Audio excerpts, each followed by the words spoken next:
everyone! Welcome to my channel. My name is Aileen. Quick question.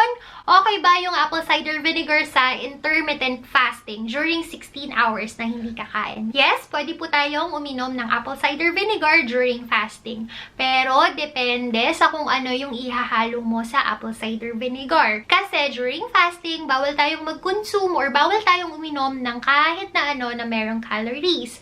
Si apple cider vinegar, wala naman siyang calories. Kaya lang, pinaka-common kasi na mixture ng apple cider vinegar is 1 to 2 tablespoons ng apple cider vinegar sa 1 cup ng water, tapos may lemon and honey. Pagdating sa honey, yun yung bawal na bawal pagdating sa fasting. Kasi enough yung calories niya. Actually, mataas yung calories ng honey. So, enough na yun para ma-kick out ka sa ketosis. Lemon naman, meron din siyang calories, pero hindi yun enough para ma-kick out ka sa ketosis. Unless, isang buong lemon or yung juice ng isang buong lemon, yung isi-squeeze mo sa apple cider vinegar drink mo. Yung iba naman, nag-a-add ng sugar o kaya yung iba naman nag-a-add ng sweetener.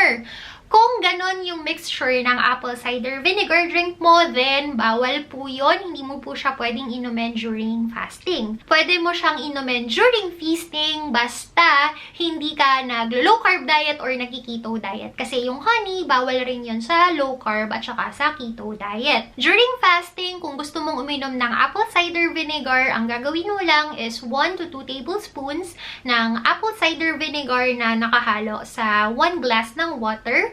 Pwede kang mag-add ng Himalayan salt or sea salt, which is advisable kasi during fasting, nauubos yung glucose, nauubos yung glycogen, kaya nalalaglag din yung water weight. Kaya lang sa paglaglag or sa paglabas ni water weight, hinahatak niya yung sodium natin sa katawan. To replace that, kailangan natin mag-consume ng sodium. Kaya mas advisable na maghahalo ng salt sa apple cider drink during fasting. Especially kung yung fasting na ginagawa mo is more than 20 hours. Pero kung 16-hour na fast lang naman yung ginagawa mo, kahit hindi ka na mag-add ng salt. Pagdating sa salt, pinaka-maganda is Himalayan salt at saka sea salt. Yung mga other types ng salt, hindi siya talaga ganun kaganda sa katawan. Lemon, pwede ka rin maghalo dun sa apple cider vinegar drink mo. Pero konti lang. Mga half, yung juice lang nung half slice ng lemon. Or 1/4 para mas maganda.